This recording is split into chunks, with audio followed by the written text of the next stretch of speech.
wabarakatuh. Selamat siang, Bapak Ibu semua. Selamat siang, salam sehat, salam pengadaan. Alhamdulillah hari ini kita masih diberi kesehatan untuk bisa bersama-sama lagi di kegiatan webinar Mudi Santosa Training and Consulting. Yang saya hormati Pak Mudi Santosa, selaku Direktur Mudi Santosa Training and Consulting.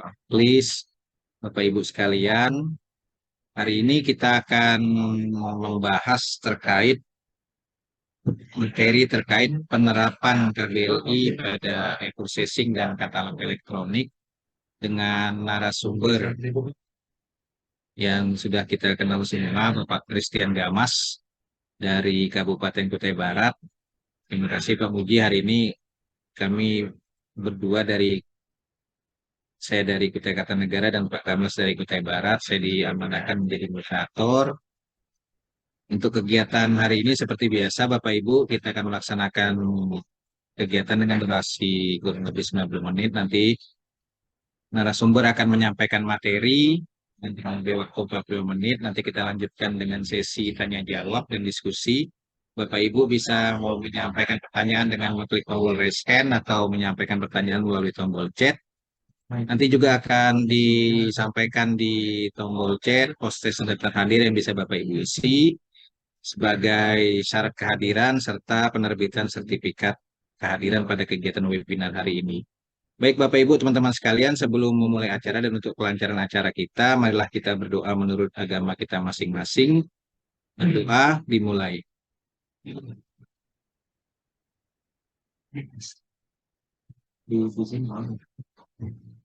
Baik, selesai.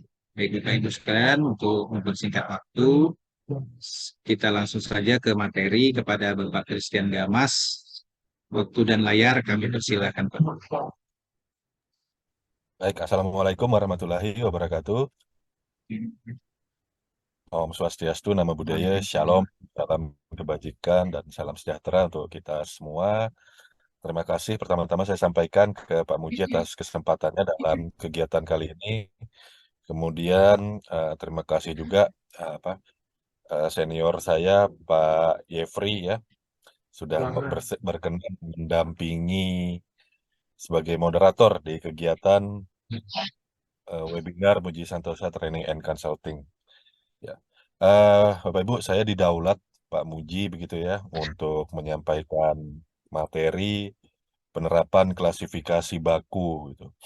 Nah, dalam penerapan klasifikasi baku ini tadi, kalau yang di posternya kan memang KBLI ya, klasifikasi baku lapangan usaha Indonesia begitu. Cuman klasifikasi baku lapangan usaha Indonesia ini erat juga kaitannya dengan klasifikasi baku komoditas Indonesia. Makanya saya sedikit singkat saja jadinya klasifikasi baku. Eh, Paparan materi saya kali ini akan membahas ya penerapan kedua klasifikasi itu tadi.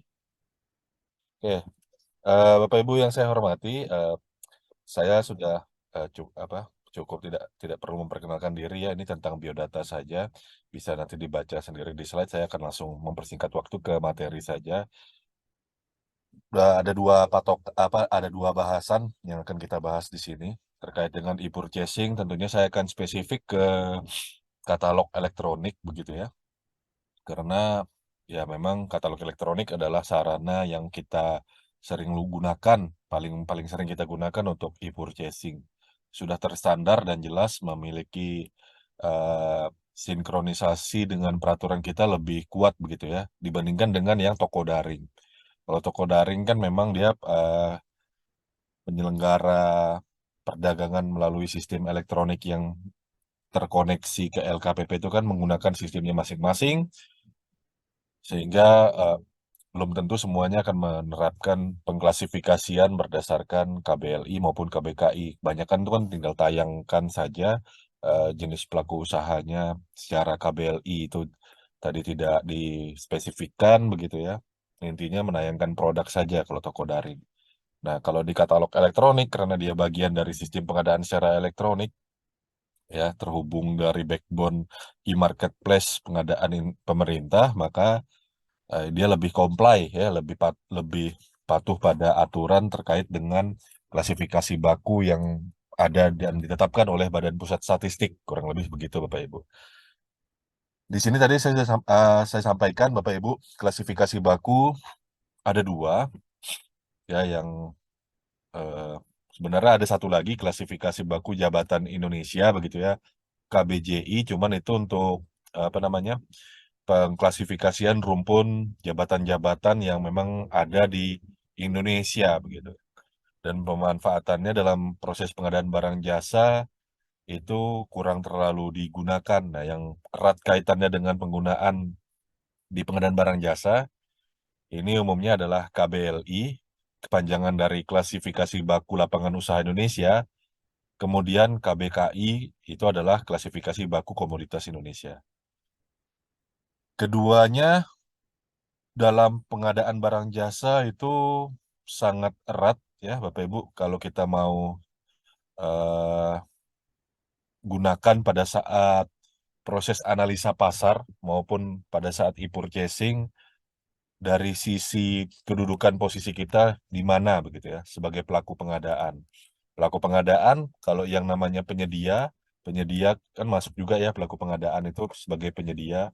Penyedia ini tadi eh, berasal dari pelaku usaha begitu kan. Nah, dia memasarkan barang-barang. Barang-barangnya ini tadi itu diklasifikasikan rumpunnya berdasarkan KBKI, komoditas. Ya.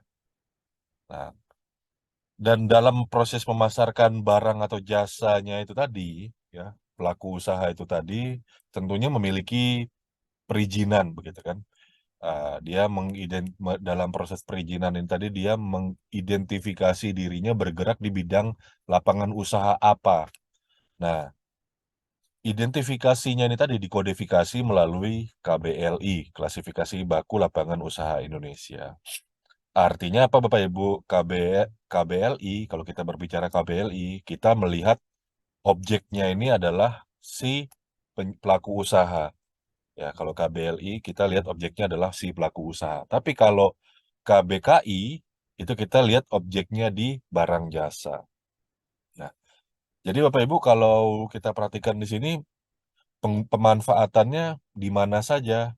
Ya, ini tergantung di mana perspektifnya kita ditempatkan begitu ya. Kalau kita mau mencari pelaku usahanya, maka dari sekian banyak pelaku usaha yang ada untuk menjadi penyedia nantinya kita membatasi atau menganalisa gitu ya di pasar, eh, siapa aja nih yang bisa kita eh, rangkul menjadi pelaku usaha. Nah, ini KBLI nih kita bicaranya. Nah, pelaku usahanya ini tadi melaksanakan pengadaan apa yang mau diadakan gitu. Nah, di sini kita ngelihat KBKI-nya begitu ya, KBKI-nya, komoditasnya. Artinya apa Bapak Ibu? Kalau kita berbicara di pengadaan barang jasa, KBKI ini tadi digunakan untuk pengalamannya pelaku usaha. Karena kan penyedia, dia punya izin usaha, ada KBLI, kemudian dia melaksanakan penjualan barang jasa itu tadi. Nah, penjualan barang jasanya ini tadi kan menjadi portofolio pengalaman dari pelaku usaha. Maka saat ini ya KBK, KBKI itu juga menjadi inputan mandatori ya Bapak Ibu ya bagi penyedia yang tayang di katalog elektronik maupun pada saat apa namanya, proses pembuatan paket yang melalui pemilihan penyedia non e-purchasing begitu. Nah, ini seringkali masih banyak teman-teman itu masih belum bisa mengidentifikasi eh, mana yang harus dilihat gitu. Saya kemarin ya barusan melakukan review untuk proses tender. Nah, itu KB, KBKI-nya, komoditasnya itu belum ditetapkan begitu loh. Tapi KBLI-nya sudah ditetapkan duluan gitu kan. Nah, ya artinya pada saat saya menanyakan KBKI-nya mana gitu kan. Eh, Penyedianya bilang penyedianya, mohon maaf, pelaku pengadaannya, staf PPK-nya menyampaikan bahwa oh ini yang ada cuman KBLI-nya aja, KBKI-nya belum. Nah, maka kita perlu mencari, menelusuri lagi. Bapak Ibu, saya akan ke KBLI dulu karena ini yang paling lebih lebih umum kita kenal ya. Pada prinsipnya Bapak Ibu, klasifikasi baku lapangan usaha Indonesia ini tadi mengelompokkan individu atau badan usaha berdasarkan aktivitas ekonomi. Nah, yang dalam satu KBLI yang sama ya, KBLI kode yang sama itu tadi itu diupayakan pengelompokannya sehomogen mungkin ya dengan mengacu pada kaidah atau standar yang ada begitu. Artinya apa Bapak Ibu? Kalau yang KBKI KBLI-nya bergerak di bidang perdagangan eceran di eh, penjualan alat tulis kantor ya sudah tuh yang di dalam apa yang punya KBLI yang sama ini tadi ya bidang usahanya tidak mungkin berbeda jauh gitu ya. Artinya ya komoditas yang dijual di dalamnya itu ya pasti terbatas pada lingkup KBLI tersebut yaitu alat tulis kantor. Dan skala aktivitasnya itu juga homogen ya. Apakah dia sifatnya pedagang eceran gitu. Kemudian apakah dia sifatnya pedagang besar? Nah, itu dia dikelompokkan. Jadi betul-betul pengelompokan KBLI ini tadi diupayakan jangan ada gap untuk yang KBLI-nya yang sama dari sisi aktivitas usahanya. Jadi ya kalau kita bayangkan begini Bapak Ibu ya, kalau ya dia sifatnya pedagang eceran ya berarti yang di dalam KBLI tersebut pelaku usahanya ya memang hanya pengecer saja begitu, tidak ada yang produsen, tidak ada yang eh, distributor dan seterusnya. Kalau mau yang distributor atau yang mau pedagang besar gitu ya, pedagang besar itu yang punya kapabilitas untuk melakukan sampai dengan ekspor impor ya, bukan bukan apa bukan tokonya besar gitu ya, bukan karena pedagang pedagang eceran pun juga ada yang tokonya besar gitu ya, tapi bukan bukan di situ komoditi pengelompokan perdagangan eceran ini tadi dengan perdagangan besar ini dilihat dari skala aktivitasnya, aktivitas yang dia lakukan begitu. Nah, ini dikelompokkan terbatas, homogen, dan kalau memang ada yang mau ya terklasifikasi sebagai non pengecer ya dia carilah KBLI yang lain. Ini akan menjadi sarana kita gitu ya mau melakukan sounding keberadaan pasar kita apabila kita mau mencari barang jasa itu tadi pada penjual yang tepat gitu. Karena mari kita perhatikan aspek value for money itu kan dilihat dari kualitas ya, kuantitas, waktu, biaya, lokasi, dan penyedia. Itu harus tepat penyedia gitu. Nah, permasalahannya tepat penyedia ini bisa relatif begitu. Makanya KBLI ini penting kita bisa deskripsikan apa reasoning, apa alasan kok milih KBLI ini. Ya. Contoh begini, misal di sini ada temen, aduh, Musang Tua nggak ada ya, biasanya paling enak tuh contohnya Musang Tua sih. Misal Cak Mustafa begitu ya, itu kan dia pengen beli Indomie, karena dia cuma bisa masak Indomie aja, nggak bisa masak mie mie telur gitu ya, dia bisanya masak Indomie doang, mie instan ya. Nah, mie instan itu kalau kita belanja di retail ya, level pengecer. Saya nggak tahu kalau di harga di daerah lain, tapi kalau di tempat saya itu kurang lebih hampir sekitar 8 ribuan gitu ya, 8 ribu, 9 ribu. Itu 8 ribu. Tapi kan kalau kita lihat dari jenjang yang lebih tinggi, Indomie itu, mie instan ya, kalau kita beli di level distributor, ya, itu bisa harganya mungkin bukan 8 ribu, tapi 5 ribu. Cuman permasalahannya, kita nggak bisa dapatkan harga 5 ribu. Kenapa? Mungkin kuantitas belanja kita lebih kecil. Nah, akhirnya apa? Dengan mengetahui kenapa kok kuantitas belanja saya lebih kecil ya karena kebutuhannya saya tidak perlu sampai yang eh, 10.000 kardus misalkan. Jadi saya cuma bisa saya mungkin perlunya beli 2 kardus begitu. Sehingga saya belinya di tingkat level pengecer. Karena saya tahu saya akan membeli mie instan di level tingkat pengecer, maka saya mencarilah KBLI yang level pengecer. Nah, jadi ada reasoning karena dalam pemilihan KBLI, karena ini tadi ya, ruang lingkupnya ini terbatas pada aktivitas ekonomi gitu ya. Jadi KBLI yang bisa jadi kita ketemu gitu ya, penjualan mie kering KBLI-nya itu ada yang di level produsen ya, industri, ada yang KBLI-nya itu ada di level perdagangan distributor, agen, ada yang di tingkat pengecer. Sama-sama jual mie instan begitu kan. Nah, tapi kita perlu mencari tahu nih begitu kan. Di mana yang aktivitas ekonominya sesuai dengan skala pembelian volumenya saya. Nah, ini menjadi bisa didiskusikan lebih panjang begitu ya, mengingat dengan kondisi e-purchasing sekarang itu betul-betul pasar bebas begitu ya. Maksudnya pasar bebas ini bukan definisi pasar bebas seperti masyarakat ASEAN gitu ya, tapi pasar bebas di sini maksudnya saya eh, kondisinya semua pengelola katalog bisa membuat etalase gitu ya. Kemudian dalam etalase itu tadi ya, semua bisa mensyaratkan pada saat buat telaah etalase itu KBLI yang eh, dalam tanda petik ya semau-maunya si pembuat etalase begitu. Nah, di sini muncul kondisi bahwa pembeli harus lebih hati-hati ya. Selain menguasai harga gitu ya, kita juga harus tahu nih targetnya kita ini mau belanjanya ini ke siapa. Artinya ya di sini kalau kita mau ngeklik kan penyedianya itu siapa, itu kan kelihatan tuh misalkan PTA, PTB, PTC. Diklik nanti akan kelihatan KBLI-nya. Nah, nanti kita lihat nih, oh dia nih skalanya apa?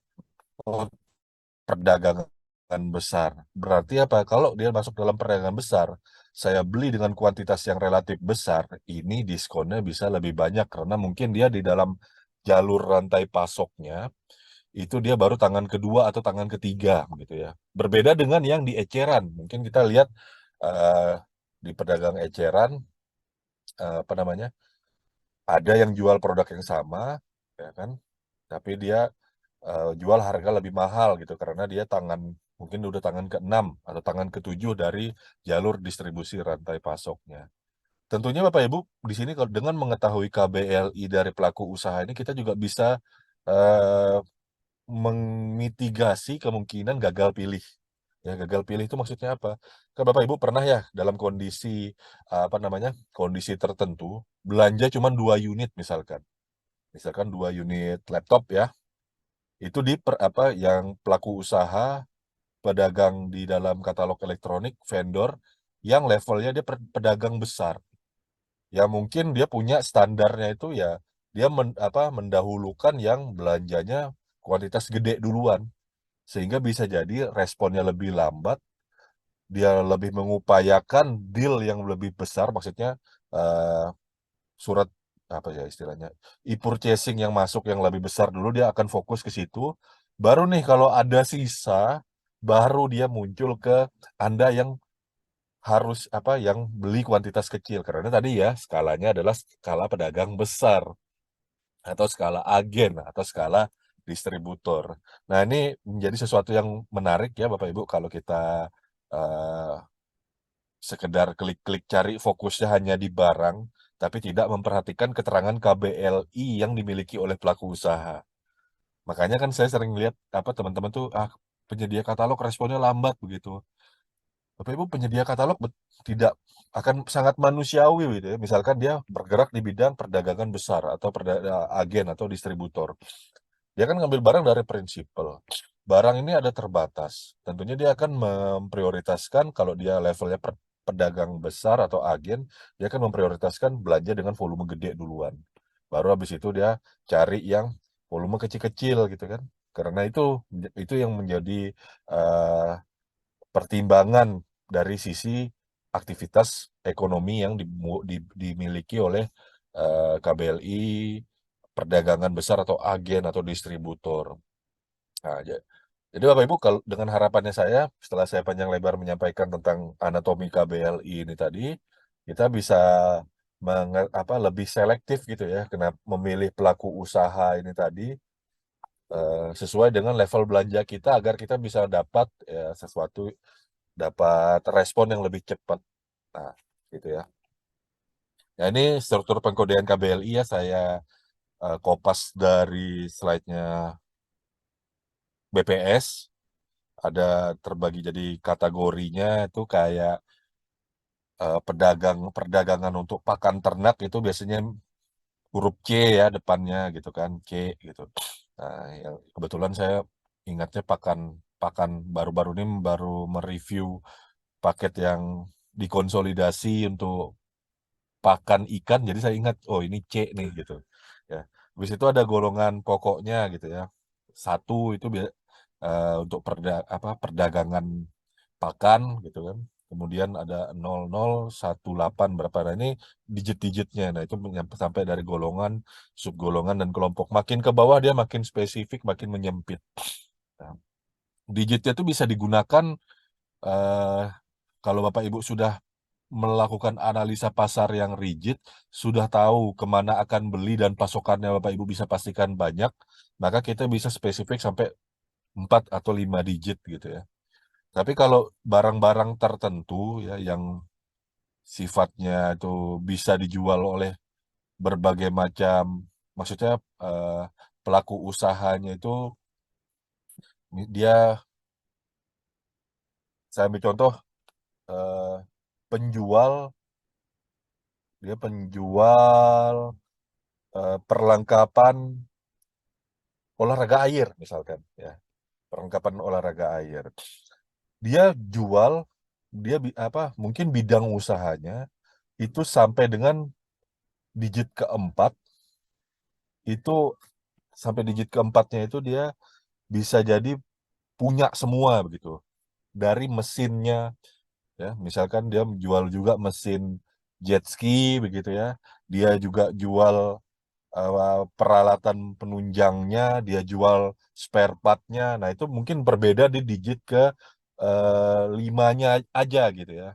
Misalkan dia nomor sekian-sekian, belakangnya yang jual mesin jet ski-nya angka 3 misalkan. Yang jual spare part-nya angka 4, yang jual aksesorisnya angka 5 di digit kelimanya. Nah, dalam kondisi seperti itu mungkin kita perlu spesifiknya ya, kalau memilih penyedia ambil yang di 4 digit saja gitu ya pemilihannya. Ya ini pemanfaatan digitnya begitu ya Bapak Ibu. Ya. Nah, ini ada tadi saya nyebutkan D begitu ya, tapi ini ada yang C ya. Nah, kemudian ini ada yang digit yang D, E, F gitu ya, G, H. Kemudian di sini digit KBLI-nya. Nah, ini yang saya maksud tadi ya. 47782 ini perdagangan eceran, barang dari kulit tanduk, barang dari kerajinan logam 47783, barang eceran barang kerajinan dari keramik 47784. Nah, bisa jadi kan kalau dalam proses satu toko dia juga jual dari barang kerajinan yang dari kulit-kulit organik gitu ya. Ada dia juga jual yang dari logam, dia juga jual dari keramik. Digit kelimanya dia punya semua, maka dia mungkin melakukan perizinannya dia mengambil di 4778. Nah, kurang lebih seperti itu. Sehingga ketika kita tahu nih ada kebutuhan kita ya, misalkan kita mau beli barang kerajinan dari logam, dari keramik, ya udah jangan kita syaratkan 47784 aja, nanti nggak dapat yang dari logamnya gitu. Jadi kita melakukan konsolidasi pengadaan, mensonding penyedianya berdasarkan 4778. Jadi kita cari itu dari aplikasi Sikap gitu ya. Untuk 4778 itu ada banyak nggak sih penyedia yang sudah berpengalaman? Oh, banyak. Nah, kalau kayak gini caranya kita bisa lihat apakah yang di dalam Sikap, karena Sikap ini sekarang kan jadi core-nya katalog elektronik juga. Berarti harusnya ini sudah banyak nih, kalau di 4778 kita sounding dari Sikap, oh ternyata sudah ada banyak pelaku usahanya, bisa kita cari lagi di katalog elektronik begitu ya. Kita bisa cari pelaku usahanya dengan mengetikkan nama, kemudian muncul di katalog katalog nasional, katalog lokal atau katalog sektoral di mana. Baru kita lihat. Nah, kalau nggak ada, baru kita proses. Kalau memang ada banyak pengalamannya, kita bisa proses di tender cepat gitu ya. Itu kurang lebih pemanfaatan KBLI, Bapak Ibu ya. Nah, ini eh, pertanian, kehutanan, perikanan, dan sampai dengan huruf U, ini ada judul digit apa alfabet awal untuk KBLI-nya. Nah, Bapak Ibu, yang ini kalau tadi kita lihat dari pelaku usahanya KBLI, di sini kita lihat lagi klasifikasi baku komoditas Indonesianya KBKI. Nah, KBKI ini dia mengklasifikasikan komoditinya, begitu ya, barangnya. Ada pengkodeannya ini ada beberapa versi ya, 2010, 2012, 2013, lanjut ke 2015. Pada prinsipnya Bapak Ibu, baik KBLI maupun KBKI itu selalu menggunakan, diupayakan menggunakan yang klasifikasi dengan tahun terbaru. Tapi kadang-kadang ya ada beberapa produk yang masih menggunakan KBKI yang lama. Ada beberapa eh, perusahaan yang izinnya masih berlaku menggunakan KBLI yang lama. BPS itu selalu punya publikasi untuk menjembatani klasifikasi yang lama dengan klasifikasi yang baru. Jadi nanti kita bisa melihat begitu ya. Nah, berbicara dengan menjembatani, klasifikasi baku komoditas Indonesia itu tadi, eh, ini saya buka saja. Ini kan ada terdiri dari yang kamu komoditas barang, ini ada 10 digit. Ya. Sama seperti KBLI, dia semakin detail, semakin spesifik. Nah, kalau di katalog elektronik, itu sudah rata-rata sudah sampai ke eh, digit ketujuh ya, karena kan kalau di katalog elektronik itu misal laptop, ya udah laptop itu ya sudah terjelas itu sudah masuk dalam satu spesifik sudah gitu ya, komoditasnya apa gitu. Nah, begitu ya Bapak Ibu ya. Jadi dia sudah langsung lebih rinci karena barang jasanya itu sudah kelihatan ya sampai foto-fotonya begitu ya. Jadi tidak perlu apa tidak perlu menggunakan digit yang lebih sedikit, sedetil mungkin supaya lebih mudah dicari begitu ya. Nah, kemudian ini ya saya ambil contoh Bapak Ibu. Ini klasifikasi baku komoditas Indonesia.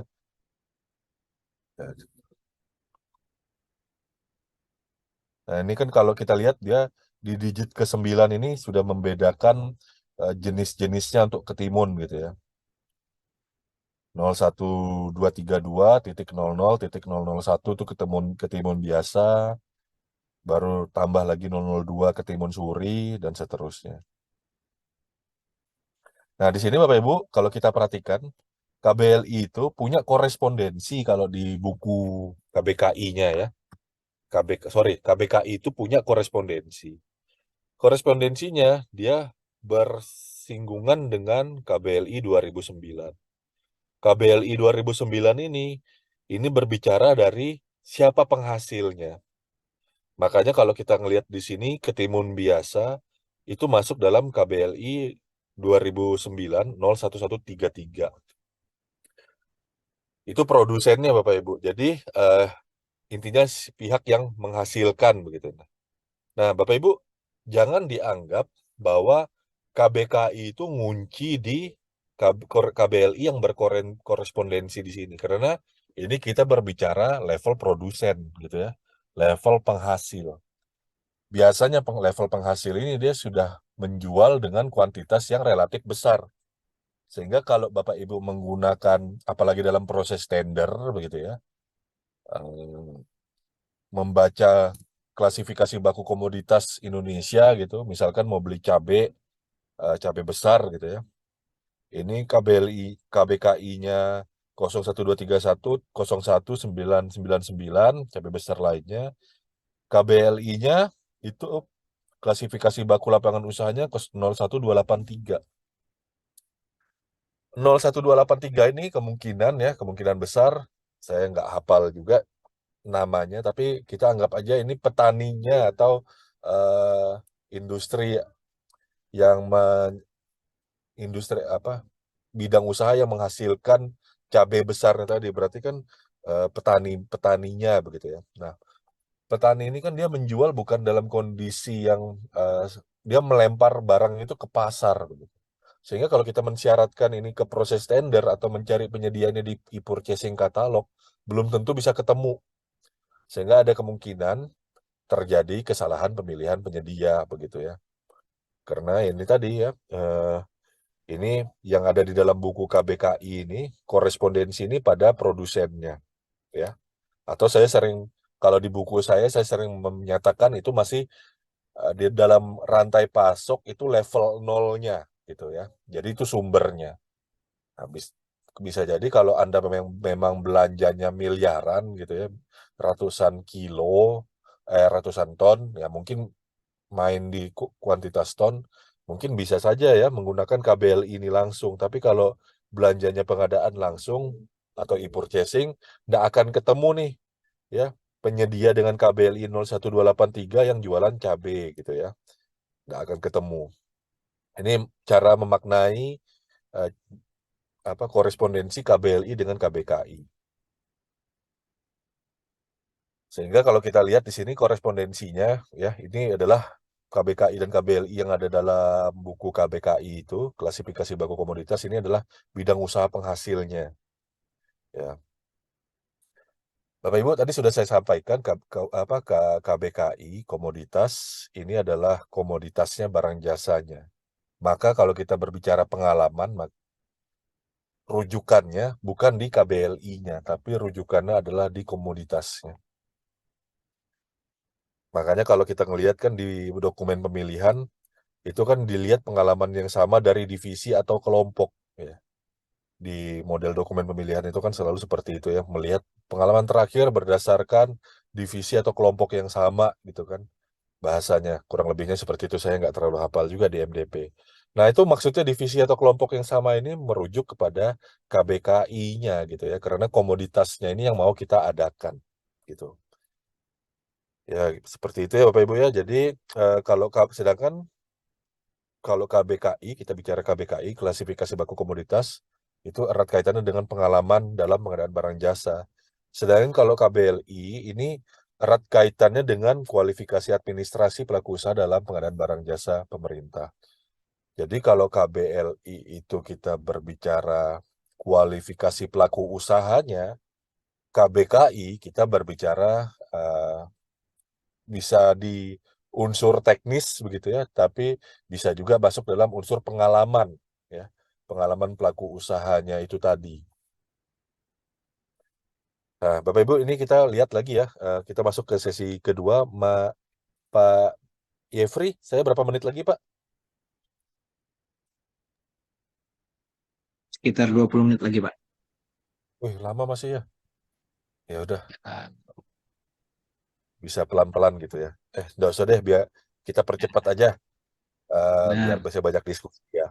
Nah, Bapak Ibu, kalau kita berkaitan dengan e-purchasing katalog elektronik, saya tadi nyampaikan ya, KBLI dengan KBKI itu berkaitan komoditas bisa sama, tapi KBLI-nya itu tingkat jalur pemasarannya bisa berbeda-beda ya.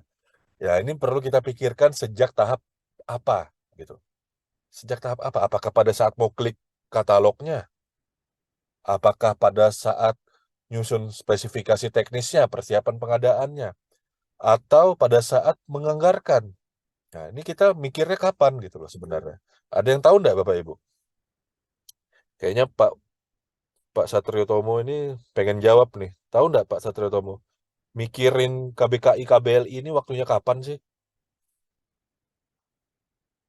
Atau siapa mungkin yang mau jawab? Ada yang bisa nebak nggak? Tebak-tebak berhadiah gitu. Nanti yang bisa jawab saya kasih fotonya Cak Mustafa begitu ya. Satu Ada? ada di tombol chat itu, Pak Kris, ada Pak Sahrial tuh waktu pemaketan, Pak. Waktu pemaketan, siap. Nah, waktu pemaketan ya.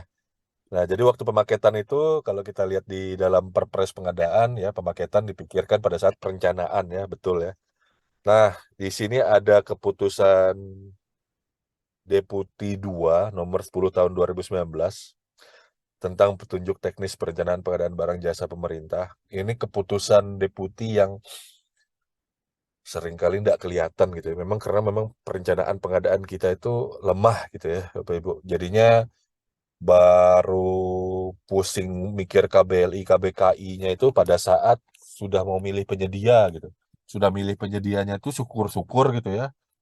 Kalau proses pemilihan penyedianya itu tadi mau dilakukan mendahului awal tahun atau di awal-awal tahun. Ini kondisinya saya juga kaget nih gitu ya. Ada pengadaan masih APBD murni itu baru mau dikonsolidasikan, baru mau proses tender itu di September gitu ya. Kemana aja kemarin gitu. Nah, kita dalam kondisi menjelang proses persiapan pemilihan penyedia sudah 9 bulan dari awal tahun gitu kan. Kita baru panik, baru kalang kabut. Tentunya kita nggak usah mikir, nggak usah berkeinginan bahwa proses perencanaan pengadaannya itu sudah beres gitu. Pasti eh, jangankan persiapan aja dia udah payah gitu ya. Apalagi kita berbicara perencanaan. Dan perencanaan pengadaan yang relatif baik pun biasanya belum terlalu mengikuti keputusan Deputi 2 nomor 10 tahun 2019 ini tadi. Padahal ini jelas tentang petunjuk teknis perencanaan PBJ. Dan ini belum dicabut Bapak Ibu. Belum dicabut ya keputusan ini. Dan keputusan ini setelah saya pelajari juga, walaupun perlem perencanaan pengadaan itu sudah diganti, gitu kan. Dulu perlem 7 tahun 2018, sekarang perlem 11 gitu ya, tahun 2021. Tapi keputusan deputi ini belum dicabut dan keputusan deputi ini masih bisa dipakai gitu. Nah, ini ada beberapa tabel dengan kolom-kolom.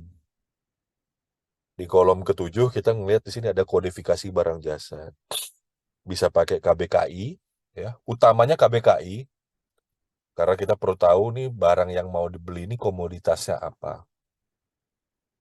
Dan kalau KBKI ini terisi, konsolidasi pengadaan itu menjadi mudah, Bapak Ibu. Karena kita tinggal sortir gitu ya. Kalau ini misalkan ini dibuat dalam satu Excel, satu dinas, disortir aja, ya.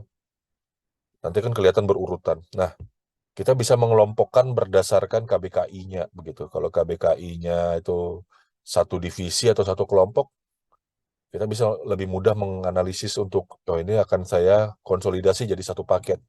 Ketika terkonsolidasi jadi satu paket, kita tinggal cari nih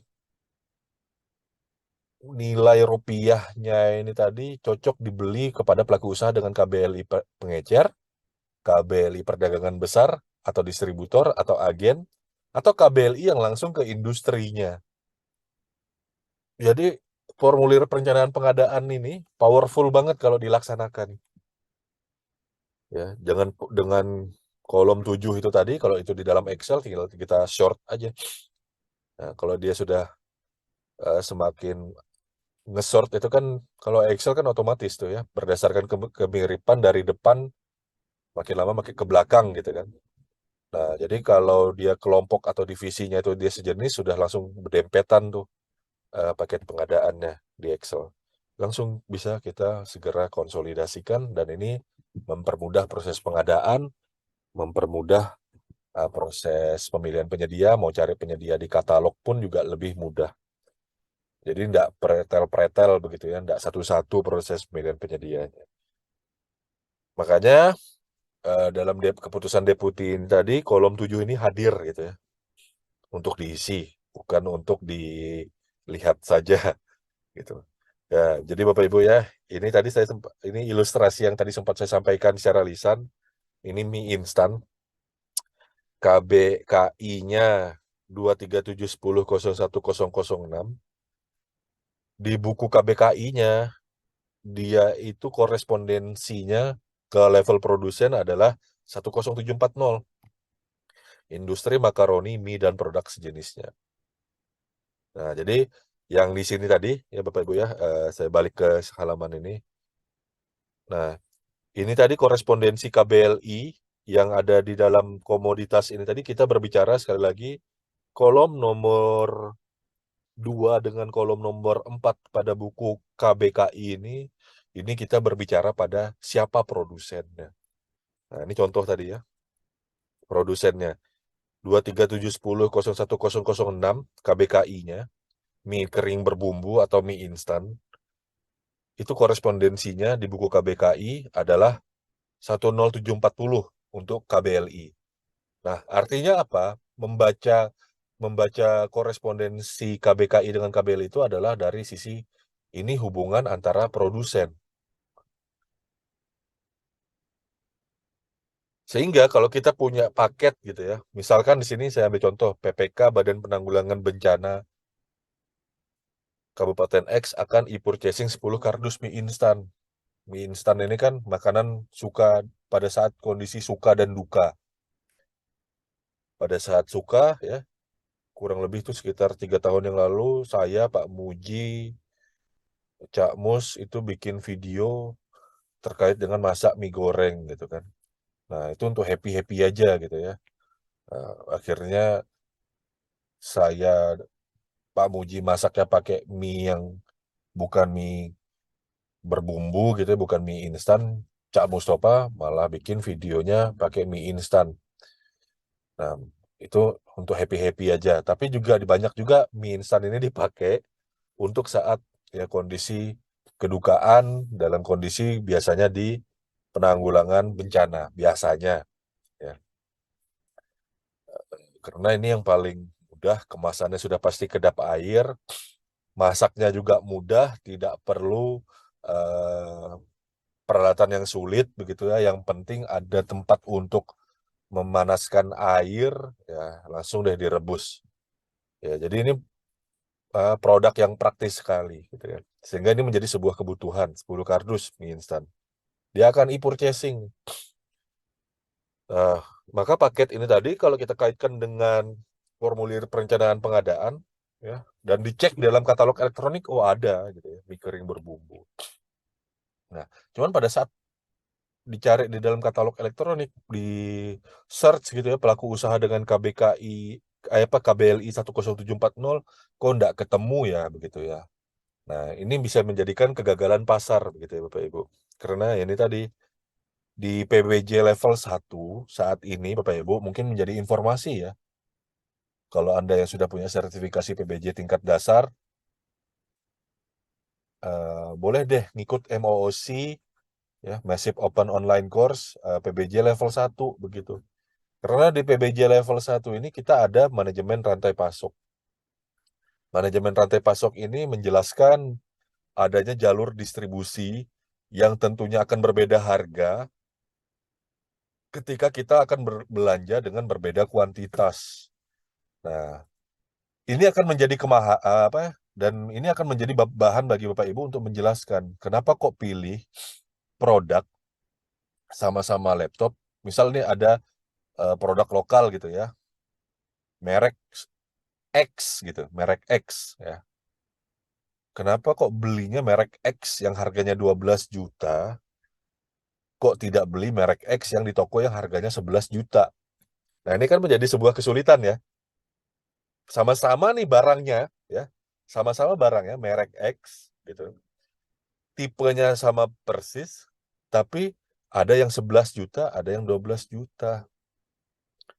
Nah, ini menjadi sebuah eh, diskusi yang menarik gitu ya. Paling gampangnya ya kita klik yang murah dulu gitu kan. Tapi apakah bisa pasti dapat? Belum tentu juga. Karena apa? Yang jual yang 11 juta tadi, dia levelnya perdagangan besar. Mungkin perlunya dia menerima order minimal 10 unit. Sedangkan si yang 12 juta tadi, KBLI-nya, dia perdagangan eceran. Satu unit pun diakomodir. Maka ini menjadi penting Bapak Ibu untuk mendokumentasikan pelaku usaha yang Bapak Ibu beli, Bapak Ibu lihat KBLI-nya. Bapak Ibu sesuaikan dengan rencana pengadaan Bapak Ibu. Bahwa paket saya ini paket untuk level eceran. Kalau saya beli 2000 unit laptop gitu ya, atau 200 lah ya, jangan juga terlalu. 200 unit laptop, saya tidak akan klik di KBLI pelaku usaha e-purchasing yang perdagangan eceran. Saya cari yang perdagangan besar gitu ya. Karena harga semakin banyak tangannya, kita misalkan ya ambil di level level pengecer, ini pasti harganya tidak akan sama. Nah, ini menjadi bahan untuk menjelaskan analisa pasarnya gitu. Kadang kan kita kesulitan ya ditanya gitu. Kenapa kok harganya ini tadi kemahalan? Kita sama siapapun yang meriksa kita lah gitu ya. Nah, dicek di harga pasar segini. Kita bisa nanya balik, Anda ngeceknya ngambil harganya siapa? Kalau Anda ngambil ngeceknya harga distributor, Anda tanya nggak sama distributor penjualannya berapa unit baru bisa ngelayanin. Oh, gitu jadi ya. Oh ternyata misalkan laptop yang 11 juta itu tadi pengambilannya minimal 20 unit. Nah, berarti kan nggak apple to apple gitu loh. Harga agen, sedangkan saya ini belinya level pengecer. Mungkin saya belinya 3 unit gitu ya. Nah, Bapak Ibu, harapannya saya dengan kita memahami KBLI, tingkatan dan menghubungkan dengan materi PBJ level 1 ya, manajemen rantai pasok, kita tuh bisa menjelaskan gitu loh. Harganya kita ini memang harga terbaik untuk kuantitas pembelian yang sesuai dengan kebutuhan kita gitu. Makanya kan definisi pengadaan barang jasa, definisi value for money di pengadaan barang jasa pemerintah kita itu memperhatikan ya ketepatan aspek pasal 4 huruf A ya. Tepat kualitas, tepat kuantitas, tepat waktu, biaya, lokasi dan tempat penyedia. Dan itu gitu loh ya. Bukan pilih salah satu gitu. Ya. Karena kalau kita beli kuantitas 3, kita tepat penyedia kalau beli di level pengecer. Yang berbahaya nih kalau dibalik. Belinya 1000 unit, ya maunya beli 1000 unit di level pengecer. Nah, kalau seperti itu, memang benar nih, jadinya kemahalan. Harusnya penyedia, kita sasarnya, KBLI-nya adalah pedagang besar, gitu. Jadi, kalau di proses tender, enak ya, kita nembak gitu ya.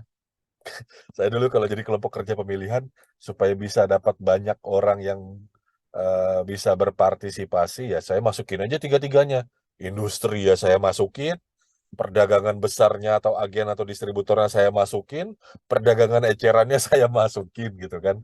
Nah, kalau di proses tender kita lebih mudah ya Bapak Ibu ya, karena nanti kan penyedia ngelihat pengumuman, oh yaudah saya masuk nawar gitu. Nah, itu harga akan terkoreksi. Nah, tapi kalau di e-purchasing kan kita yang milih nih Bapak Ibu. Nah, di sini kehati-hatiannya kita dalam memilih kenapa kok eh, seandainya kita harus milih yang lebih mahal karena kita kuantitasnya kuantitas yang tidak akan direspon oleh pedagang besar, ya kita bisa menjawab.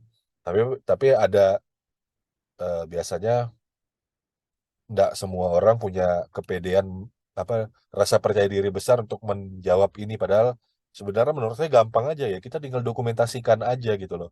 Perbandingan harga A dan B ini tadi gimana? Laptop yang 11 juta dengan 12 juta yang sama. Dilihat aja dari KBLI-nya. Oh ternyata KBLI-nya nih yang satu perdagangan besar gitu. Yang satu eceran. Nah kemudian kalau nggak yakin lagi ya udah dibuat mini kompetisi aja. Nah, siapa yang ngerespon gitu kan? Pasti kebetulan kemungkinan kalau kuantitas kecil yang merespon kemungkinan besar malah yang eceran biasanya. Ya, ini contoh tadi ya Bapak Ibu ya yang mie instan tadi kita nggak mungkin beli 10 dus ya 10 dus mie kering berbumbu atau mie instan itu tadi ya kalau di retailer ya level pengecer minimum pembelian nggak ada gitu ya. Tapi ya mungkin dia cuma menyimpan stoknya 100 box gitu kan. Kalau di level distributor minimum pembeliannya 100 box gitu. Misalkan ini contoh ya.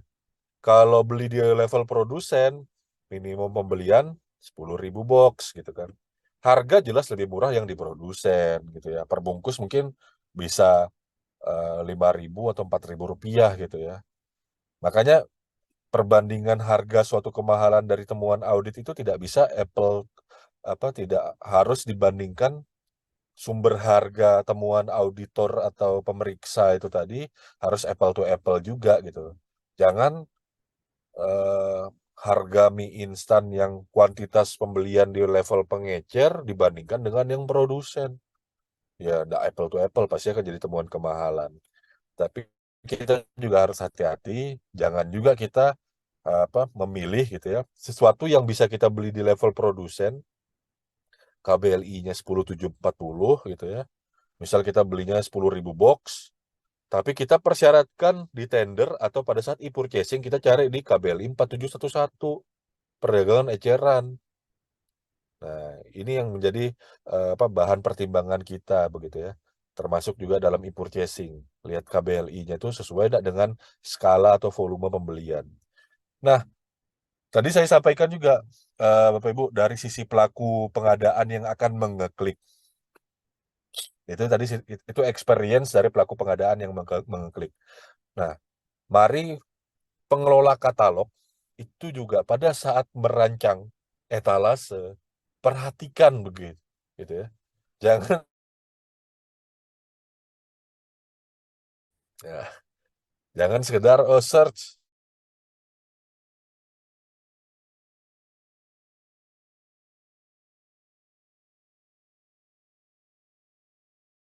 komodir ini adalah pelaku usaha mikro kecil koperasi. Perpresnya kan itu. Ya udah berarti rancanglah etalase yang mengakomodir KBLI-nya bukan ke arah industri gitu ya, bukan ke arah pedagang besar gitu ya, tapi ke arah pedagang pengecer. Dan KBLI-nya kita gunakan yang tepat begitu ya. Oke Bapak Ibu ya, Izin Pak, ini tadi ya. izin Pak Kris, sekitar Siap. 5 menit lagi ya Pak. Oke, siap. Nah, Bapak Ibu dalam proses melakukan saat ini kan tadi saya sampaikan bahwa rancanglah etalase izin etalase katalog itu tadi ya sesuai dengan pasar yang kita harapkan masuk dan menjadi mitra gitu. Jangan yang seperti sekarang ya Bapak Ibu ya. Ini saya ngelihat katalog sekarang ini etalase antar pemerintah daerah satu dengan lain, judulnya sama tapi satunya itu mengakomodir luas banget gitu ya. Ya kalau memang di daerah itu tadi industrinya ada ya bolehlah gitu ya. Tapi yang industrinya tidak ada, daerah yang tidak punya industri tersebut ya jangan dibuka etalase untuk KBLI industri, misal roti nih ya, roti. Pasuruan kan ada Kabupaten Pasuruan kan ada pabrik roti di situ. Ya kalau memang di situ kan di lokasi itu katalog lokal ada produsen roti begitu ya. Ya sah-sah aja dia membuat KBLI yang di industri roti gitu. Tapi kalau di daerah Seputai Barat ini kan tidak ada industri roti maksudnya tidak ada produsen roti yang kemasan gitu ya, pabrikan seperti itu. Nggak ada. Ya jangan dibuka etalasenya. Kalau dibuka etalasenya apa? Ya yang industri dari daerah lain itu akan menghajar pelaku usaha yang lebih kecil gitu ya, yang pengecer gitu. Nah, pengetahuan tentang KBL ini esensial ya Bapak Ibu ya dalam menganalisa pasar kita. Jangan sampai kita membuat etalase itu sekedar banyak aja tapi kualitasnya dipertanyakan. Oke Bapak Ibu ya, kemudian terkaitan dengan produk dalam negeri juga sama begitu ya. Saya menggunakan KBKI terlebih dahulu untuk menentukan komoditasnya. Jadi saya punya program konsolidasi, bukan saya sih, tim ya, tim. Kebetulan timnya tapi saya yang ya punya akal bulusnya lah ya, saya dalang di baliknya gitu ya. Nah, di sini saya membuat rencana berbagai macam dinas, badan di kabupaten saya, itu kita lakukan pemesanan terkonsolidasi untuk barang-barang komoditas elektronik, ya, elektronik perkantoran. Nah, ini kita filter nih, ya. Nanti sudah ada mana yang wajib apa tidak, itu komoditasnya apa aja. Setelah itu nanti baru kita coba sounding gitu. Nanti usulan dari OPD itu masuknya di berapa juta sih gitu ya paketnya itu nanti. Baru setelah terkelompokkan berdasarkan KBKI, misal terkumpul nanti eh, komputer 10 miliar, 20 miliar. Nah, kalau sudah terkumpul komputer 20 miliar, laptop gitu ya, 20 miliar, ini jelas klasifikasinya bukan untuk pelaku usaha kecil. Ya, maka gunakan KBLI, nanti penyedianya saya cari penyedianya, eh, pemaketannya ini targetnya adalah yang apa namanya, industri gitu ya. Kalau saya menggunakan proses klik langsung. Tapi kalau pakai mini kompetisi, ini rencananya pakai mini kompetisi, maka nanti kita menjaga gitu ya, supaya pelaku usaha kecil masih bisa berpartisipasi. Ya, ini beda strategi ya. Kalau yang tadi yang sebelumnya saya bilang yang klik langsung, kita klik yang 15 konsolidasi tadi untuk pelaku usaha non kecil. Tapi kalau ini sifatnya konsolidasi untuk memberdayakan usaha kecil dengan mini kompetisi, maka kalau saya punya paket 20 miliar tadi dikonsolidasikan, maka saya pecah jadi dua paket. Paket A dan paket B gitu. Satunya mungkin 15 miliar, satunya lagi 5 miliar gitu ya, di mini kompetisikan. Nah, ini bisa berbeda-beda, tapi yang penting berangkatnya itu tadi Bapak Ibu dari identifikasi KBKI dulu, kemudian beranjak ke KBLI-nya. Ya, ini sudah kayak gini ya Bapak Ibu ya. Ini kita bisa mengelompokkan dalam satu KB. Nah, ini Bapak Ibu ya. Ini KBKI yang mungkin barangnya ini tadi bisa dilaksanakan oleh satu jenis KBLI. Ya, perdagangan barang elektronik untuk perlengkapan kantor. Nah, nanti keputusannya apakah di industrinya mau belinya, perdagangan besarnya atau perdagangan eceran itu nanti. Tapi yang penting kelompokkan dulu nih KBKI-nya kita. Gitu ya. Nah, ini contoh ya salah satunya. Oke, Bapak Ibu, mungkin kita perbanyak diskusi saja. Saya kembalikan ke moderator. Oke, baik. Terima kasih Pak Christian Gamas. Demikian Bapak Ibu, materi yang disampaikan oleh Pak Christian Gamas sangat komprehensif. Di tombol chat juga sudah ada, Pak. Nanti kita perbanyak diskusi aja, katanya dari Pak Aryo, Pak. Nah, ini sudah ada yang resen, Pak. Pak Irwan Iskandar. Monggo, Pak Irwan. Silakan, Pak. Ya, iya ini sambil di perjalanan ini, Pak. Hati, Assalamualaikum Pak. warahmatullahi wabarakatuh. Selamat sore, Waalaikumsalam. Pak. Sore, sore. Ya, ini Pak, terkait dengan katakan sekarang kan banyak katalog produktif dibuat etalasenya. Kebetulan kan ada disiapkan etalase oleh LKPP itu apa ready mix ya, ready mix treatment. Nah, di kabel itu eh, sedangkan usaha kecil untuk mempunyai AMP kan nggak ada tuh Pak. Nah, KBLI-nya itu kan banyak untuk usaha kecil Pak. Mungkin sesuai dengan Permen PUPR ya 16 2021. Nah, untuk yang mempunyai badging plan sendiri itu mereka kan termasuk usaha besar tuh Pak. Apakah uh, usaha besar ini boleh untuk dipilih atau masuk ke dalam etalase tersebut, Pak? Karena juga di satu daerah tuh untuk batching plan itu sudah banyak menjadi jamur lah, sudah banyak yang mempunyai. Apakah untuk batching plan tersebut bisa dimasukkan dalam etalase itu, Pak? Makasih Pak Kris, Pak Jeffrey atas waktunya. Baik. Assalamualaikum warahmatullahi wabarakatuh. Waalaikumsalam. Terima kasih Pak Irwan. Hati-hati Pak. Baik Pak Kris, silakan Pak. Langsung ditanggapin Pak. Ya, nah ini sebenarnya saya jujur sadar diri gitu, dengan kapabilitas saya begitu ya, terkait dengan menjawab ini.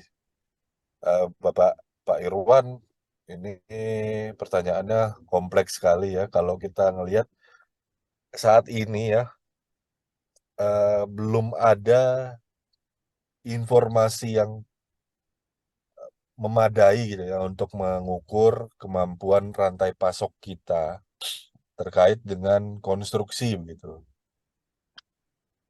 Aturannya sudah ada, Peraturan Menteri PUPR nomor 1 tahun 2023 begitu ya. Jadi BUJK itu tadi diawasi, Badan Usaha Jasa Konstruksi tadi diawasi, apakah memang benar dia pelaku usaha kecil, apakah benar dia pelaku usaha menengah gitu ya, atau yang besar gitu.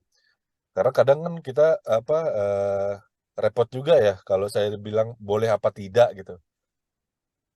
Perizinan di Indonesia ini kan sangat gampang gitu ya, sangat gampang sekali gitu loh. Bisa jadi nih gitu ya, saya punya batching plan, kapabilitas usaha saya besar sekali gitu kan. Kapabilitas usaha saya itu besar secara perizinan. Terus eh, saya buat perusahaan dengan KBLI yang masuk ke dalam kategori perdagangannya kecil gitu kan, atau pengecer. Nah, itu juga bisa gitu. Jadi tidak ada yang bisa ngelarang hal itu begitu. Makanya tadi saya sampaikan pada saat merancang etalase dilihat lagi nih gitu ya. Nah, kalau tadi Pak Irwan nyampaikan, oh banyak nih daerah yang sudah menjamur gitu ya, batching plan apa segala macam. Nah, itu juga perlu dilihat lagi gitu ya, apakah memang benar dia pelaku usaha yang di bidang bergerak yang bidangnya kecil. Terus satu lagi nih, satu poin mungkin sebelum saya salah. Kecil dengan besar itu beda di KBLI ya. Perdagangan kecil dengan perdagangan besar itu berbeda dengan klasifikasi pelaku usaha di sisi permodalannya itu berbeda. Maksudnya gimana Pak Kris? Gini, saya ambil komoditas apa ya yang enaknya ya? Komoditas mie instan deh ya, udah mie instan aja. Mie instan. Nah, komoditas mie instan kalau dia tidak dia memang perdagangan eceran saja. Jadi memang kerjaannya tuh jualan eceran aja gitu. Nah, tapi omsetnya itu katakanlah 300 miliar perdagangan eceran, KBLI-nya perdagangan eceran nih. Misalkan saya punya toko A gitu, perdagangan eceran, tapi omset saya 300 miliar. Nah, itu saya masuk klasifikasi usaha besar gitu. Jadi eh, nama yang ada di dalam KBLI itu bukan mencerminkan skala usaha. Perdagangan besar itu apa? Perdagangan besar itu pelaku usaha yang sampai melakukan ekspor impor. Itu bisa salah satu aktivitasnya sampai menjangkau ekspor impor. Bisa jadi kan ada nih agen atau reseller komoditas yang kecil-kecil gitu ya, seperti kayak dompet kulit misalkan. Dompet kulit dia nilai belanja nilai omsetnya mungkin cuman 80 juta ya. Tapi karena ini industrinya nilainya kecil-kecil, satu dompet mungkin harganya 100 ribuan, dia punya stok banyak, sehingga dia kuantitasnya banyak, akhirnya dia termasuk dalam KBLI-nya, dia pedagang besar, sampai melakukan ekspor. Nah, itu bisa. Tapi mungkin dari sisi permodalan, dari skala usaha, dari omset, dia masih masuk pelaku usaha kecil. Jadi, skala pelaku usahanya pelaku usaha kecil, tapi KBLI-nya perdagangan besar barang kerajinan. Misalkan itu. Itu masih bisa. Jadi hati-hati, besar kecil industri pun juga ada besar atau kecil ya. Industri dalam bahasa di KBLI itu tidak mencerminkan skala kapabilitas keuangan dari besaran pelaku usaha yang usaha mikro kecil usaha mikro kecil menengah sama besar ya. Jadi kita mesti bisa membedakan tuh bahasanya KBLI beda dengan skala usaha. Nah, tapi kembali ke pertanyaannya Pak Irwan tadi, apakah boleh ya? Kalau boleh ya sekedar izin aja dia, ya kalau dia memenuhi izin usaha tadi KBLI-nya dia punya, which is kita tahu nambahinnya di OSS itu sangat gampang sekali, ya dia bisa aja masuk ke dalam katalog itu tadi. Nggak ada yang bisa ngelarang itu. Makanya desain katalognya harus diperbaiki gitu ya. Gitu. Gitu Pak. Demikian Pak Irwan. Halo, Pak Irwan. Saya rasa Pak Irwan itu cuma ngetes saya aja tuh. Dia pasti tidak ada yang anu lah. Apa, tidak ada mau nanggapin. Baik. Tapi silakan. Gimana Pak Irwan? Udah? Ya, lanjut. Pak Yusri. Masih Pak. Baik Bapak Ibu, kembali kami buka untuk sesi diskusi tanya jawab. Nah, Pak Gamas, di sini ada pertanyaan dari Pak Aryo ini Pak. Izin bertanya Pak, KBKI dan KBLI dikeluarkan oleh Badan Pusat Statistik ya, BPS ya. Saya masih bingung kenapa ada KBKI dan KBLI, yang mana yang wajib dipakai pada saat tender atau seleksi, mohon pencerahannya. Oke. Eh, mungkin Pak Aryo tadi nyampainya mungkin pas sudah menjelang akhir ya.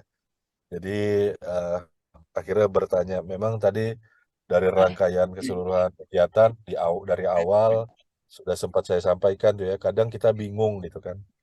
Nah, ini mana yang dipakai? Ya dua-duanya dipakai. Seperti itu tadi sudah Pak Satrio Tomo sudah menjelaskan juga ya via chat tadi ya. Nah, terima kasih Pak Satrio Tomo sudah membantu mengetik gitu ya. Sepakat jawabannya. Nah, kita bisa simpulkan saja diskusinya bahwa keduanya dipakai. Nah, cuman nih, pemakaian yang tadi harus jelas, jangan terbolak-balik. Jadi KBKI kita cari untuk menilai atau mencari pengalaman pelaku usahanya, sedangkan KBLI kita untuk mencari kualifikasi pelaku usahanya dari sisi legalitas perizinan. Kurang lebih seperti itu. Oke, itu sudah dijelaskan Oke, Pak Satrio Tomo ya. Boleh. iya. Nah ini juga kembali lagi Pak Gamas dari Ibu Uri ya, Uri Mahanani. Ini pertanyaannya sedikit di untuk katalog pekerjaan konstruksi pada saat purkes apakah perlu memperhatikan kualifikasi pelaku usaha Pak seperti SBU, kemampuan dasar dan SKP seperti itu Pak. Ini kalau purkes pekerjaan konstruksi Pak Kris. Ya, e-purchasing ya. Kalau dalam e-purchasing itu setahu saya dia punya barometernya stok ya. Stok ya. Jadi apa selama kemampuan dasar itu kan sama SKP itu kan eh, ketentuan yang ada dalam dokumen pemilihan di proses tender ya. Nah, jadi itu metode yang berbeda begitu. Sehingga jangan dicampurkan yang ada di tender dengan yang di e-purchasing. Kalau e-purchasing ya selama itu deal harusnya tidak akan ada dipermasalahkan harusnya ya. Dan itu stoknya kan kelihatan dalam sistem gitu ya.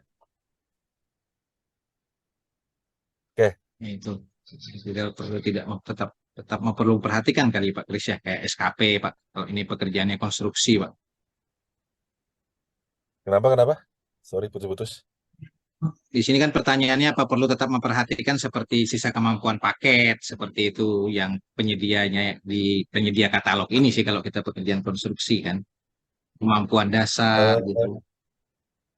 Eh, saya kurang anu ya, cuman begini. Dalam proses pembuatan katalog itu tadi sama tata cara e-purchasing ada nggak diatur atau gini deh, sisa kemampuan paket itu aturan pada saat tender atau mencakup ke proses e-purchasing juga? Kalau saya sih nangkapnya saat ini SKP itu dalam proses tender ya.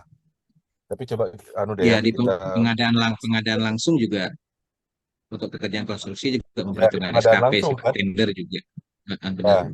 Nah, tapi tidak gini deh, kita buka di Perpresnya dulu ya. Saya khawatirnya nanti jadinya malah keliru jawab begitu ya. Izin Bapak Ibu ya, karena ini diskusi. Mas, Eh, kalau saya nanti ketemu, kabar ya kan? Sorry,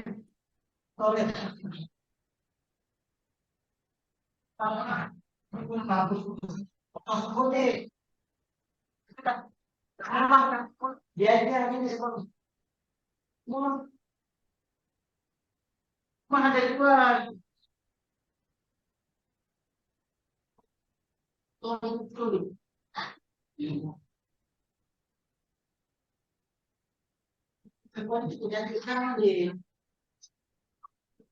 Ya Bapak Ibu, kalau kita perhatikan di Perpres pengadaan gitu ya, pasal 44 gitu ya, kalau kita berbicara kayak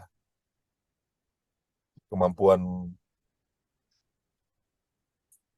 usaha, ya ini memang masuk ke dalam pasal 20 juga kemampuan pelaku usaha.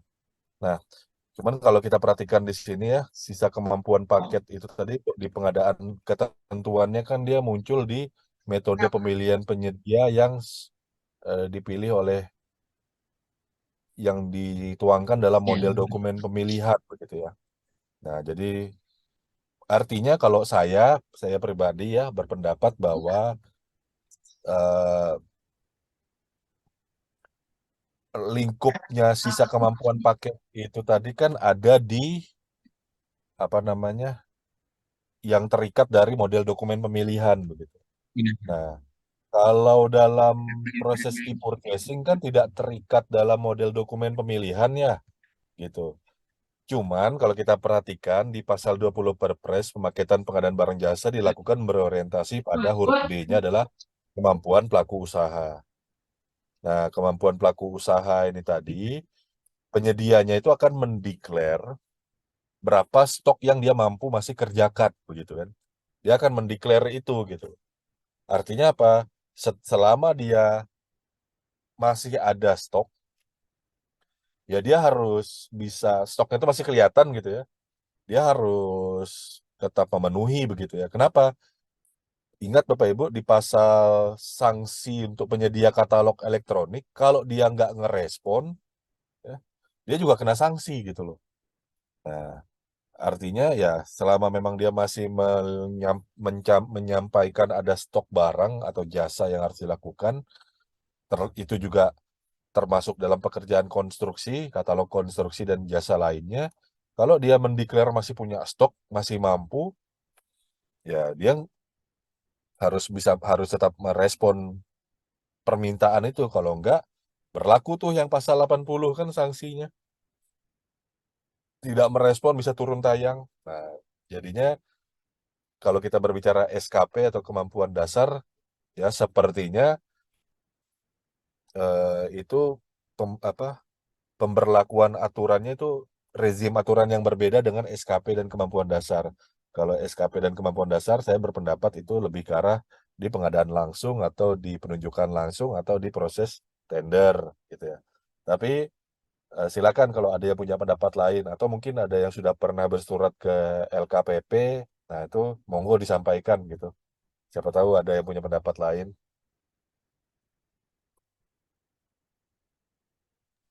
Baik, demikian Bapak Ibu sekalian. Ya, memang masih ada, Karena kalau kalau setahu pekerjaan saya konstruksi ini sih agak kendala Pak ya, kalau kita fokusnya SKP di pekerjaan konstruksi ini ya. ya, karena kalau saya ketahui kan SKP itu kan di dalam Perlem 12-nya ya. Nah, itu 12 kan ya, berbicara yang non e-purchasing sebenarnya ya. Makanya lingkupnya benar-benar. harusnya tidak nyebrang. Logikanya saya sih lingkupnya SKP dengan kemampuan dasar tuh nggak nyebrang ke katalog harusnya. Benar Pak. Sepakat Pak Gus. Baik, Bapak Ibu mungkin yang ada ingin menyampaikan atau berdiskusi melalui tombol raise hand kami persilahkan. Oke, kita lanjut di tombol chat Pak. Ini dari Bu Kris ya, dari Klaten. Pak Gamas tadi sempat mengkonsolidasikan 2 paket, kemudian di mini kompetisikan. Kenapa harus dipecah jadi 2 ya Pak paketnya? Monggo Pak Kris. Ya, ini konsolidator senior nih, Ibu Kris nih ya dari Rumah Sakit Klaten ini. Saya kalau saya jujur sama Ibu Kris agak-agak ngeri-ngeri juga nih jawabnya gitu ya, karena belajar konsolidasi kebanyakan dari slide-slide-nya beliau gitu ya. Eh, Gini sih kalau saya eh, konsolidasi itu kan di dalam, saya lupa surat edaran atau pedoman konsolidasi dari LKPP gitu ya. Itu ada bahasanya yang konsolidasi itu tidak boleh dilakukan untuk meniadakan kesempatan, harusnya paketnya itu kecil, akhirnya karena dikonsolidasikan menghilangkan peluang bagi pelaku usaha kecil. Nah, itu sih pegangannya. Cuman kan ingat, yang saya ingat lagi, konsolidasi pengadaan itu kan bahasanya adalah strategi gitu. Makanya tadi saya sampaikan, kalau kondisinya kita konsolidasi ini strateginya mau mencari barang jasa paling murah, seandainya itu tadi dikonsolidasi paket kecil-kecil gitu ya, dapatnya itu akhirnya melampaui batasan kecil gitu ya. Tapi pokoknya pengennya carinya paling murah gitu loh. Pengennya cari murah. Dan eh, komoditas ini sifatnya termasuk komoditas yang sifatnya strategik, nggak bisa main-main. Ya udah, kita tetap klik aja, nggak usah dipecah. Biarpun tergabung, akhirnya jadi non kecil, nilainya 20 miliar itu. Nah, tapi kalau kita ngeliat kayak komputer, ini kan kondisinya berbeda nih. Komputer ini banyak pelaku usaha kecilnya yang apa yang bisa masuk di situ gitu ya. Sehingga bisa saja kita membuat sebuah strategi gitu ya, bahwa ya tetap diperuntukkan untuk usaha kecil, konsolidasi, mini kompetisi gitu kan. Eh, Artinya apa? Eh, Penyedia yang bergerak di non kecil atau memang betul-betul di kecil gitu ya, mikro atau kecil gitu. Soalnya ini susah sih kalau nggak pakai apa, susah, nggak pakai slide kecil K huruf besar, K kecil itu kan isinya kecil huruf kecil dengan mikro gitu ya. Nah, itu kan yang punya kecil dan mikro ini tadi kan dia punya peluang untuk mendapat paket yang 15 miliar. Tentunya supaya harganya kompetitif, maka kita gunakan mini kompetisi gitu loh. Jadi ada beberapa layer, beberapa lapisan kalau saya melakukan konsolidasi, kalau dia seandainya nanti, tapi saya juga nggak pesimis, nggak terlalu optimis gitu ya. Konsolidasi komputer tuh bisa sampai 20 miliar, kayaknya juga agak-agak mustahil gitu. Cuman seandainya tadi saya kan berbicara, kalau seandainya nanti program mini kompetisi saya ini terjadi, pemaketannya di atas 20, di atas 15 miliar, saya akan bagi 2 begitu. Satunya 15 miliar, satu paket, satunya 5 miliar. Tujuannya mengoptimalkan pelaku usaha kecil. Ya, karena tadi ya, pedoman konsolidasi yang diterbitkan oleh LKPP menyiratkan konsolidasi jangan sampai menghilangkan kesempatan bagi pelaku usaha mikro kecil koperasi. Itu juga ada dalam eh, Perpres ya, di bagian tujuan dan kebijakan. Ya, intinya memperbesar eh, apa tadi, peluang usaha bagi usaha mikro kecil koperasi. Jadi tergantung dari arah strategi konsolidasi ini tadi. Memang ada konsolidasi yang memang mendapatkan efisiensi sebesar mungkin sehingga memang targetnya ngeklik langsung ke prinsipal atau distributor besar gitu ya. Tapi ada juga yang konsolidasi yang bisa kita buat nih untuk memberdayakan usaha mikro kecil koperasi ya. Kita buat beberapa paket eh, untuk yang kecil, kemudian mini kompetisikan supaya harganya tetap efektif. Jadi ada dua lapis gitu ya. Dipecah paketnya tadi konsolidasi supaya eh, segmennya tetap dikecil, kemudian supaya segmen kecil ini tadi dalam tanda petik bahasa saya tidak ngelunjak gitu ya. Artinya usaha kecil kita dukung tapi jangan juga semau-maunya harganya begitu ya. Maka kita buat mini kompetisi. Jadi ada dua dua layer, dua lapis pengaman kita gitu kurang lebihnya.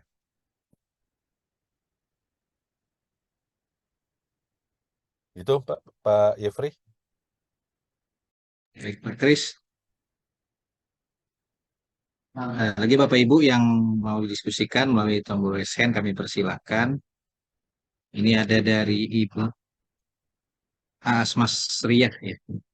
Pak Gamas, kata kunci dalam pencarian kode KBLI atau KBKI bagaimana untuk memudahkan dalam membuat paket seperti itu, Pak Kris? Jadi kata kuncinya Pak Kris untuk pencarian kode KBLI ataupun KBKI itu seperti apa dalam memudahkan ketika membuat paket? Silakan Pak Kris.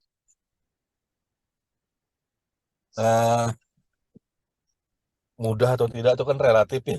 Mudah. Gini, eh, paling mudahnya ya kita kenali komoditasnya dulu nih gitu ya.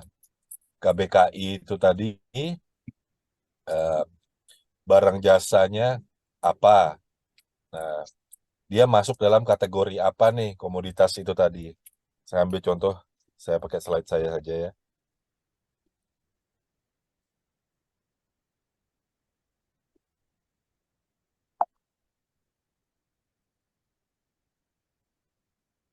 Nah, ini ya. Saya ambil contoh, kita berangkatnya selalu dari membuat listing barang yang mau diadakan ini apa dulu, KBKI-nya apa dulu, komoditasnya. Nah, di sini kan ada kelas, subkelas, ada deskripsi begitu kan. Nah, di sini. Nah, kalau kita sudah mencari yang ada seperti ini gitu kan, mau ngambil dari subkelas atau dari level kelas, kita bisa ambil cari mesin pengolah. Ini kan bisa jadi anu ya, bisa jadi kata kunci nih, mesin pengolah. Nah, itu bisa kita search di KBLI untuk mencari pelaku usaha yang menjual mesin pengolah. Karena ini kan kalau kita lihat dari apa namanya dari komoditasnya, ini kesamaannya adalah mesin pengolah untuk komputer, mesin komputer lainnya dia juga disebut mesin pengolah. Untuk barang-barang yang seperti kayak tablet begitu ya, unit pengolah data lain, ini juga dia di kata kuncinya adalah mesin pengolah, mesin analog atau hybrid ADP gitu ya, automatic data processing seperti ATM misalkan ya, automatic data processing seperti ya ya contohnya ATM gitu kan. Itu juga masuk dalam kata kuncinya dari kelas yang sama untuk di apa KBKI ini adalah mesin pengolah. Dari 3 kelompok komoditas ini tadi untuk berapa jenis barang nih? Tuh 2, 3, 4, 5. Itu sudah dapat satu kata kunci untuk mesin pengolah. Sehingga kita mudah tuh mencari di KBLI-nya. Nah, tinggal kalau ketemu nanti di dalam KBLI mesin pengolah ini tadi kita mau belanjanya ke siapa? Apakah di pedagang eceran? Apakah di pedagang besar? Atau mau belanja langsung di industrinya? Kita tinggal nyocokin. Nah, ini eh, teknik ya. Makanya pengadaan barang jasa ini apa? Tidak ada jenjang terampil gitu. Artinya kalau kalau jenjang terampil kan contoh nih kayak di bidang kesehatan, jenjang terampil itu ya tinggal mohon maaf perawat gitu ya. Ya yang penting dia jago ngerawat luka, ya ya sudah gitu. Itu dia dibilang yang terampil gitu. Nah, kalau di pengadaan barang jasa kan enggak ada tuh ya yang cuma jago apa sekedar ngeklik doang gitu. Makanya kan tidak ada di pengadaan barang jasa tuh jenjang terampilnya. Kita banyak jenjang keahlian.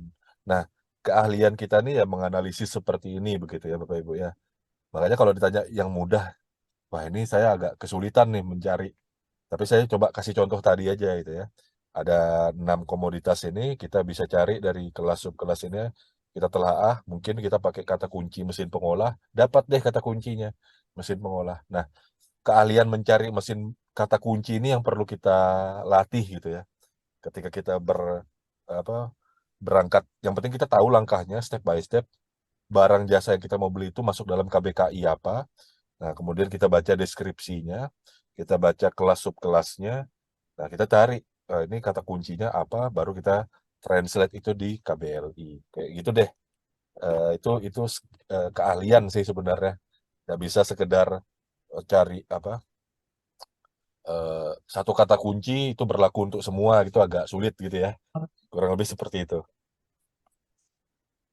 Baik, baik demikian jawaban dari Pak Christian Gamas. Silakan mungkin Bapak Ibu kalau masih ada yang mau didiskusikan, silakan. Ya, sepertinya di tombol chat sudah habis semua ya Pak. Baik pertanyaan seperti itu.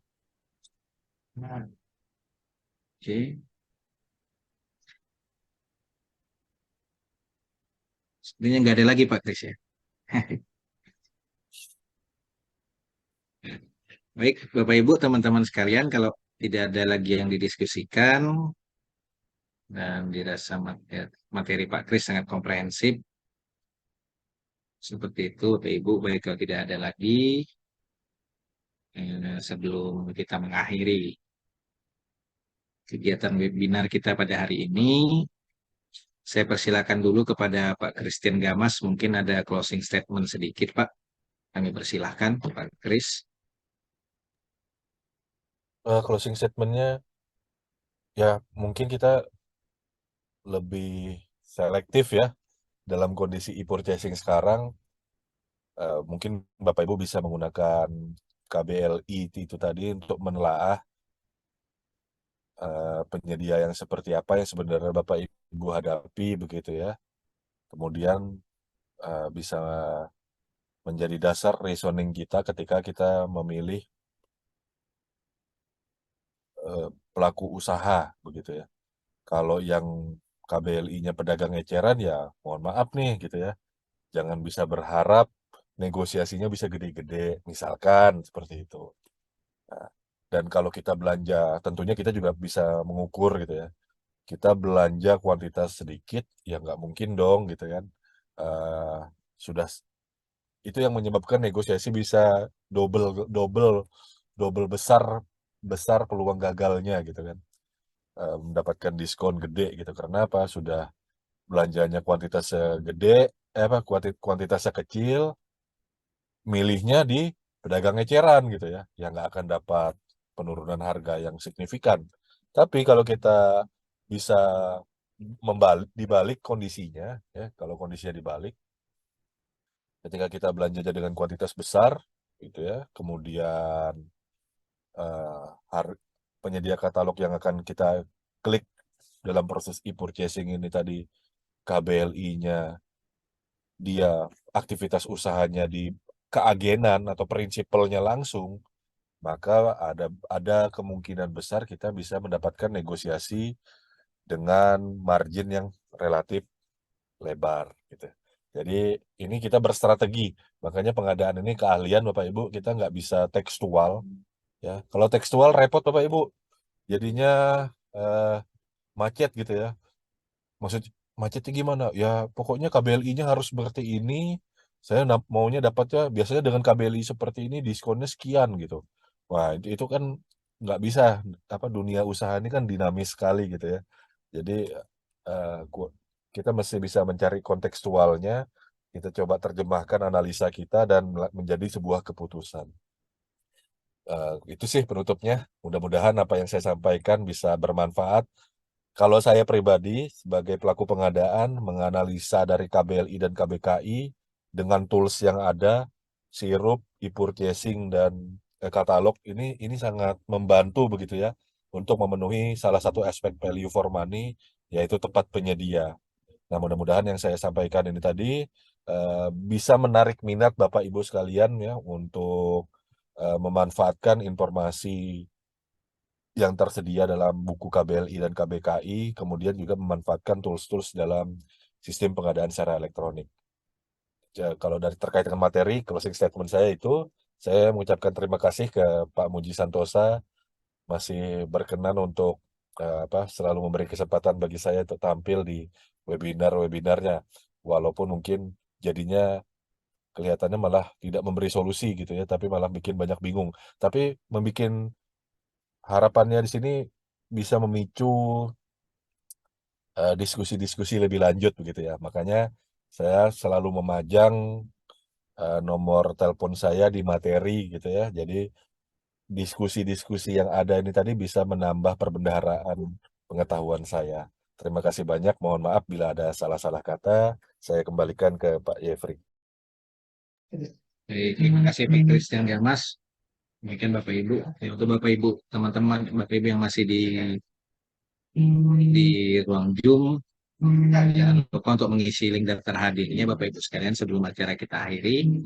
Baik, selanjutnya kita persilahkan ke Pak Muji Santosa Pak kalau untuk menyampaikan closing statement sebelum acara ini kita tutup. Silakan Pak. Ya, terima kasih Pak Jeffrey, Pak Christian Gamas. Jadi hari ini kita membahas mengenai ini KBKI, KBLI dan yang berkaitan dengan itu sehingga memperluas pemahaman kita. Ya memang mungkin kalau hutannya masih luas belum kita pahami ya kita sudah merambah sebagian lah.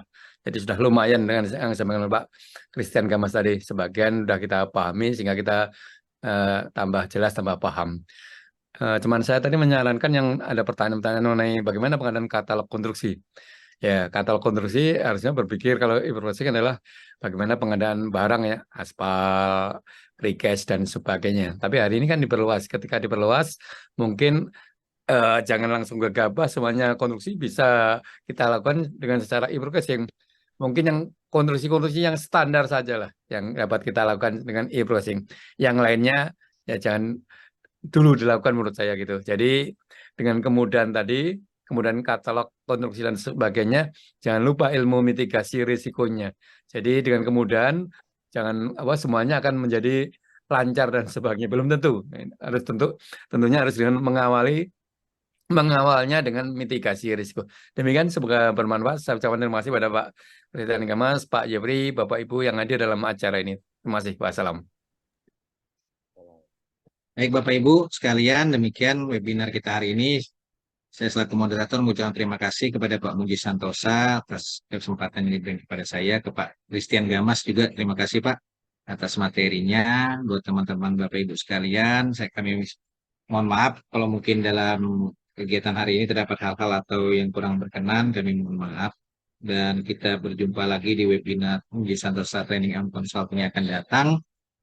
Kami akhiri dengan mengucapkan Assalamualaikum warahmatullahi wabarakatuh. Waalaikumsalam warahmatullahi wabarakatuh. Baik.